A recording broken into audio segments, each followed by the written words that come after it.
ultimately, I released some stats about the Bills' ability, and Sean McDermott specifically, I guess, and the defensive coaching staff to control rookie quarterbacks. He's 11-4 against rookie quarterbacks. One of them was one of the earliest games ever in 2018 against Sam Darnold. And then most recently, last week, against Milton and May, calling down as a loss against a rookie quarterback. Those are two of them. The third one is a win game against Mac Jones in 2021. So right there, you just have three really fluky games out of the four losses. And the other one was the 9-6 game in which the Bills defense totally shut out Trevor Lawrence, but the Bills offense was the weird Dable game where Josh didn't really do anything. The other Josh Allen was playing well. Like, it was a really weird 9-6 loss to Jacksonville, a drought style game, really one of the worst games of Josh Allen's era, one of them. The Jets game last year was bad. The Texans game this year wasn't great, but really that Jaguars game was one of the worst games ever of Josh Allen's career. So the Josh Allen worst game of his career, the win game. Then you have the backups last week, and then Darnold in 2018 without, with your roster to completely gutted. Those are the only times he's ever lost against a rookie quarterback. 2-0 in the playoff. This is his third time in 4 seasons the Bills face a rookie quarterback in the wild card round. That's crazy to me, that the Bills have seen rookie quarterbacks quite frequently. And look, I know we had a lot of challenges down the stretch defensively, specifically. May looked good in stretches. The Bills were playing to stay healthy. They felt like the 1 was kind of out of hand. They felt like the 2 was pretty much in hand. So it was a really weird, and Josh Allen admitted it. It was a really weird balance of staying fresh, winning, not getting hurt, and not doing too much. Josh Allen alluded to a couple of weeks ago that he did not want to. It was a balance between what you're calling, what kind of plays are you showing. It's not that you have secret plays. It's just that you're not calling certain things in some of these games.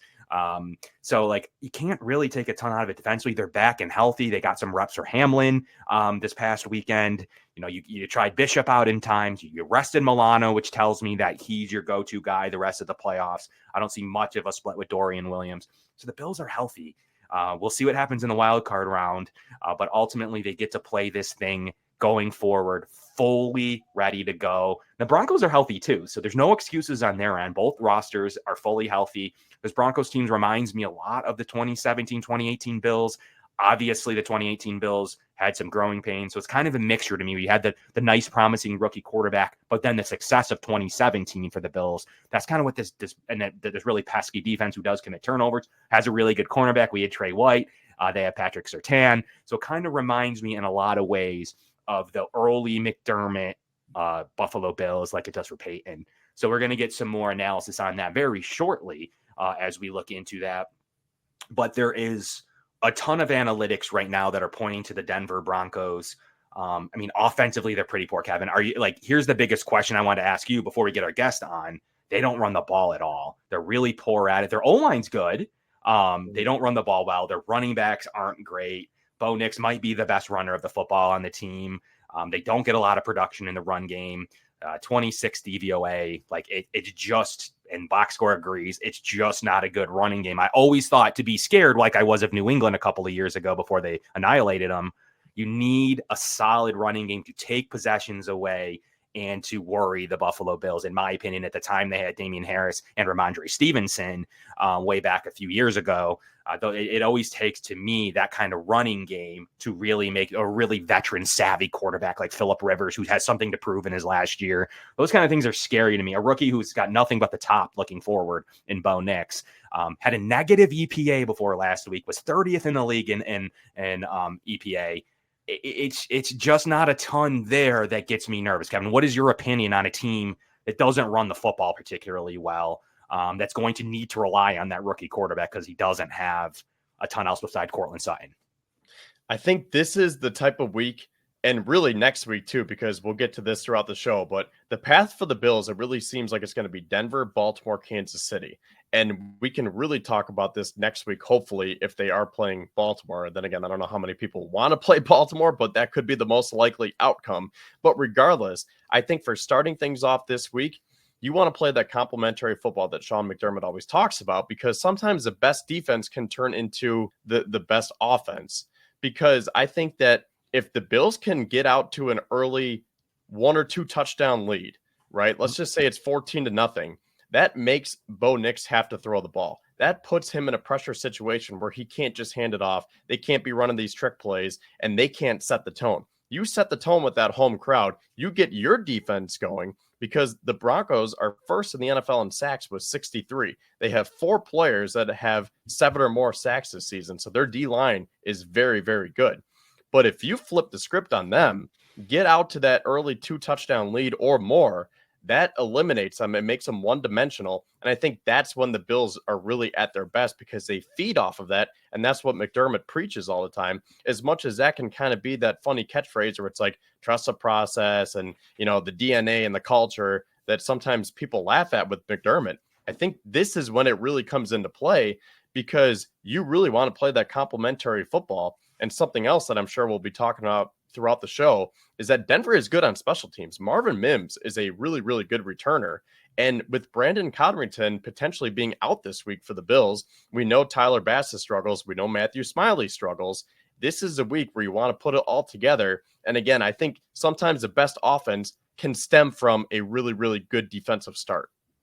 Yeah, the Bills need the other 2 areas, which are they're more important to. Special teams does count for a third. I'm very critical of the Bills special teams.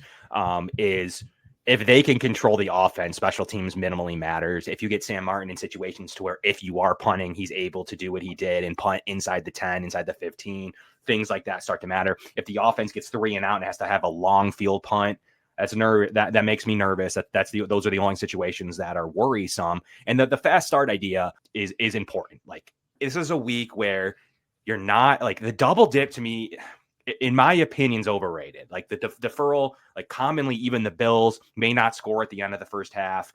They're really good in the third quarter anyways.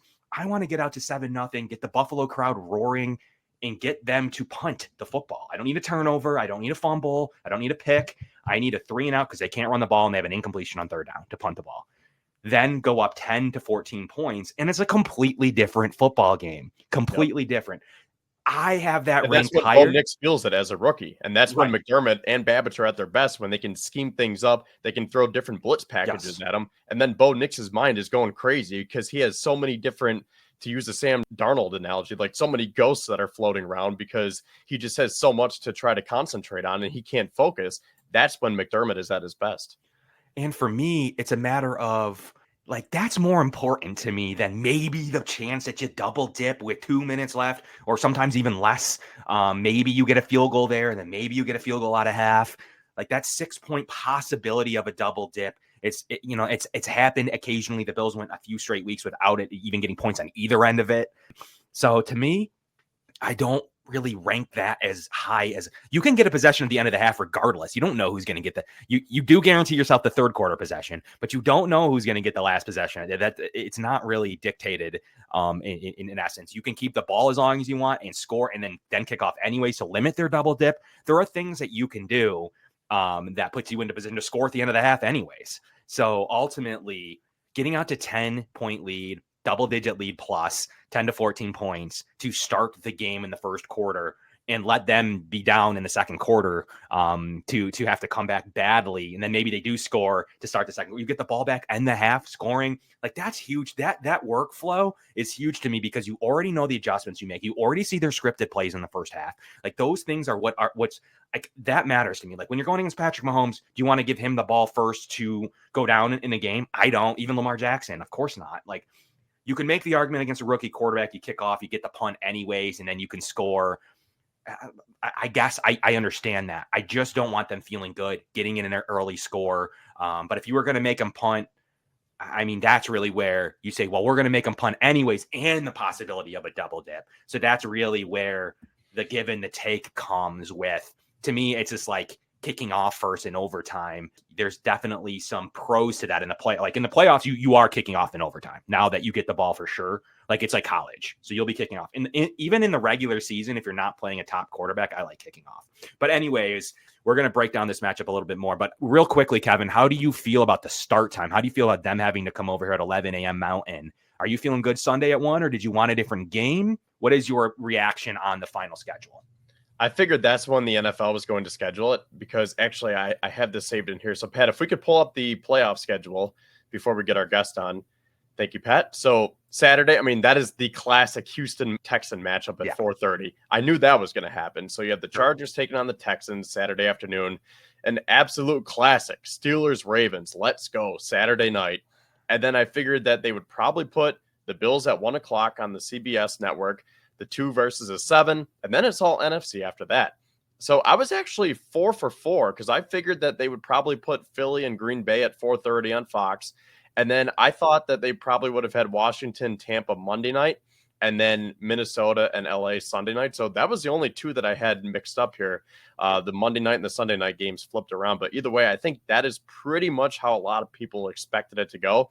So I love the 1:00 start time. And to your point, I don't know if I want to read into that too much for the Broncos because 11 a.m. isn't that early. But when you think about it from the perspective of them waking up from the hotel, having to drive from downtown Buffalo to Orchard Park, it's going to be an early morning for them. So any bit of home field advantage that you can use, I mean, bring it on.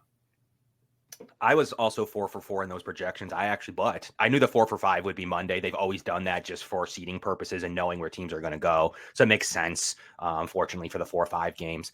I actually thought the Bills and the Commanders would be flipped. So I actually thought the Bills would get Sunday night game with the West Coast team on Mountain Time, flipped with the Commanders game, which I don't know what the draw would be there, but I mean, it is Washington. So I figured them, Tampa, I don't know. I didn't know what the draw would be there. I thought that would be the Sunday at 1:00 game with 2, East Coast teams, and then putting Josh Allen on primetime against Denver, I thought would be enticing for the league. But that was the only one I got those 2 flipped.